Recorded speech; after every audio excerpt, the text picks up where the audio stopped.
Welcome back friends. Time and distance டாப்பிக்கில் இன்றைக்கி நம்ம units of time distance speed பார்க்கலாம். ஃபஸ்ட்டு டைமோட யூனிட்ஸ் செகண்ட்ஸ், மினிட்ஸ், ஹார்ஸ் அப்படின்னு மென்ஷன் பண்ணலாம். Distance metre, kilometre, miles, feet அப்படின்னு மென்ஷன் பண்ணுவோம். Speed metre by seconds, kilometre by hour அப்படின்னு மென்ஷன் பண்ணுவோம். இப்போ basically converting kilometre to hour to meter to seconds ஒரு இம்பார்ட்டண்ட்டான ஃபார்முலா. 1 கிலோமீட்டர் பர் ஹாரை is equal to 1 into 5/18 metre by seconds அப்படின்னு எழுதலாம். 1 kilometre by hour equal to 5/18 metre by second. ரிவர்ஸில் converting metre to seconds to kilometre by hour எப்படின்னு பார்க்கலாம். 1 metre by செகண்ட்ஸை எப்படி எழுதலாம் கிலோமீட்டர் பை ஹார்லனா 1 metre by second equal to 1 into 18/5 kilometer by hour equal to 3.6 kilometer by hour அப்படின்னு எழுதலாம். இப்போ நம்ம சம்ஸ்குள்ளே போகலாம். First sum a car crosses a 600 meter long street in 5 minutes.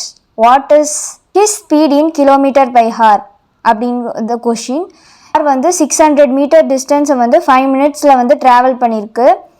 எவ்வளோ ஸ்பீடு அப்படின்னு நம்ம கண்டுபிடிக்கணும். அதோட formula speed equal to distance by time. Speed equal to distance by டைம்ன்றது ஃபார்முலா. அதுக்கப்புறம் ஸ்பீட் ஈக்குவல் டு 600ன்றது டிஸ்டன்ஸ். அது டைம் நமக்கு 5 மினிட்ஸ் அப்படின்னு கொடுத்துருக்காங்க. 5 மினிட்ஸை நம்ம செகண்ட்ஸாக கன்வெர்ட் பண்ணிக்கலாம். ஏன்னா 600 நம்ம மீட்டரில் கொடுத்துருக்கனால மீட்டர் பை செகண்ட்ஸ் எடுத்துகிட்டு வந்துட்டோன்னா ஈஸியாக இருக்கும். அதனால் 600 டிவைடட் பை 5 into 60. 60ன்றது 1 minute equal to 60 seconds. அதனால் நம்ம 5 into 16 போட்டிருக்கோம். இதோட ஆன்சர் என்னன்னு பார்த்தோன்னா 0 கேன்சல் பண்ணி 6 கேன்சல் பண்ணி 10/5 equal to 2 minutes by seconds அப்படின்னு கிடைக்கும் answer. Speed kilometre per hour அப்படின்னு கேட்டிருக்கனால அந்த யூனிட்ல கேட்டதுனால நம்ம மீட்டர் பை செகண்ட்ஸை கிலோமீட்டர் பை ஹார்ல கன்வெர்ட் பண்ணும். அதனால நம்ம ஏற்கனவே பார்த்த மாதிரி metre by seconds kilometre by ஹாரா கன்வெர்ட் பண்றதுக்கு வேல்யூ நம்ம கிடைச்ச வேல்யூவோட 18/5 அப்படின்னு பண்ணணும். இப்போ நம்ம பண்ணோன்னா 2 into 18/5 அப்படின்னு பண்ணால் நமக்கு ஆன்சர் 7.2 கிலோமீட்டர் பை ஹார் அப்படின்னு கிடச்சிருக்கு. இதோட ஆன்சர் 7.2 கிலோமீட்டர் பை ஹார். இப்போ நம்ம நெக்ஸ்ட் சம் பார்க்கலாம். நெக்ஸ்ட் சம்மில் என்ன கொஷின்னா a person travels from one place to another at 30 kilometer per hour and returns at 120 kilometer per hour அப்படின்னு சொல்லியிருக்காங்க. if total time taken in 5 hours then find the distance அப்படின்னு கொடுத்துருக்காங்க. இதை நான் given டேட்டாவை இந்த மாதிரி ரெப்ரசன்ட் பண்ணியிருக்கேன். இங்கே ஏன்றது 1 place to another, A to B speed நமக்கு 30 kilometer per hour. B to Aன்றது பிலேருந்து ஏக்கு வரதுக்கு அவங்களுக்கு speed 120 kilometer per hour. Time 5 hours. இதில் டிஸ்டன்ஸ் அவங்க கண்டுபிடிக்கணும். அது நமக்கு கான்ஸ்டன்ட் அப்படின்னு தெரிஞ்சிருச்சு. நம்ம ஃபார்முலாவில் பார்த்தோன்னா distance equal to speed into time. இப்போ நம்ம என்ன பண்ணணும்னா ஸ்பீடு அவங்க 2 ஸ்பீடு கொடுத்துருக்காங்க. ஒன்று 30, இன்னொன்று 120. இப்போ நம்ம 30 இது ரேஷியோவாக கன்வெர்ட் பண்ணிட்டோன்னா ஈஸியாக இருக்கும். அதனால் 30:120 நமக்கு ஆன்சர் 1:4 அப்படின்னு கிடைக்கும். அதே மாதிரி நம்ம speed is inversely proportional to time. அதனால ரேஷியோ ஆஃப் டைம் என்னென்னா 4:1. ஸ்பீட் 1:4னா டைம் 4:1 அப்படின்னு நமக்கு கிடைக்கும். இப்போ நம்ம ஃபார்முலாவில் இதை அப்ளை பண்ணலாம். Distance equal to speed into time. இங்கே நம்ம 30 into 4னு போட்டுக்கலாம். இல்லைனா 120 into 1. Speed 30, time 4. இல்லைனா 120 into 1. 120 into 1 எப்படி போட்டாலும் நமக்கு ஆன்சர் ஒன்று தான் கிடைக்கும்.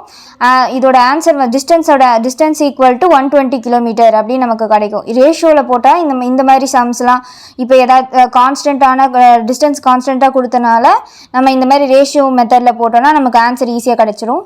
நெக்ஸ்ட் சம் போகலாம். Next sum a cyclist can complete a 1200 meter race in 3 minutes. Will he able to beat another cyclist who rides at 25 kilometer per hour? இதான் question. இதோட சொல்யூஷன் பார்த்தீங்கன்னா இது ரொம்ப ஈஸியான சம். எப்படின்னு பார்க்கலாம். ஃபர்ஸ்ட் சைக்கிளிஸ்டோட நம்ம ஸ்பீடு ஃபஸ்ட்டு கண்டுபிடிச்சிக்கலாம். ஃபர்ஸ்ட் சைக்கிளிஸ்டோட speed equal to distance by time. நமக்கு டிஸ்டன்ஸ் அவங்களே மீட்டரில் கொடுத்துருக்காங்க. மீட்டரில் கொடுத்தனால நம்ம வந்து மினிட்ஸ் டைமை வந்து நம்ம மீட்டர் பை செகண்ட்ஸ் அந்த 1200 டிவைடட் பை 3 அவங்க 3 மினிட்ஸ்னு கொடுத்தனால 3 × 60 = 180 அது அந்த மாதிரி கன்வெர்ட் பண்ணிவிட்டு நமக்கு ஆன்சர் வந்து 6.67 மீட்டர்/செகண்ட்ஸ் அப்படின்னு கிடச்சிருக்கு. இப்போ நெக்ஸ்ட்டு வந்து நம்ம என்ன பண்ணணும்னா நமக்கு வந்து இன்னொரு சைக்கிளிஸ்டோட வேல்யூ கொடுத்துருக்காங்க. அது வந்து 25 km/h. அது வந்து km/h யூனிட்டில் இருக்குது. நம்ம அதனால் ஃபர்ஸ்ட் சைக்கிளிஸ்டோட நம்ம கிடச்ச ஆன்சரை வந்து km/hல வந்து கன்வெர்ட் பண்ணிட்டோன்னா நமக்கு கம்பேர் பண்ணுறதுக்கு ஈஸியாக இருக்கும். அதனால் வந்து நம்ம கன்வெர்ட் பண்ணுறோம். km/hரை வந்து நம்ம km/hல கன்வெர்ட் பண்ணுறதுக்கு வந்து நம்ம என்ன பண்ணணும்னா மீட்டர்/செகண்ட்ஸ் வேல்யூவை வந்து 18/5ஆல் மல்டிப்ளை பண்ணணும். அப்போ நமக்கு என்ன கிடைக்கும்னா 6.67 × 18/5 அப்படின்னு மல்டிப்ளிகேஷன் பண்ணி ஆன்சர் வந்து 24 km/h அப்படின்னு கிடச்சிருக்கு. 24 km/h தான் வந்து ஃபர்ஸ்ட் சைக்கிளிஸ்டோட ஸ்பீடு. இப்போ செகண்ட் சைக்கிளிஸ்டோட ஸ்பீடு வந்து 25 km/h. இப்போ அவங்க என்ன கொஷின் கேட்டிருக்காங்க, will he able to beat another cyclist அப்படின்னு கேட்டிருக்காங்க. நோ தான் ஆன்சர் இதுக்கு.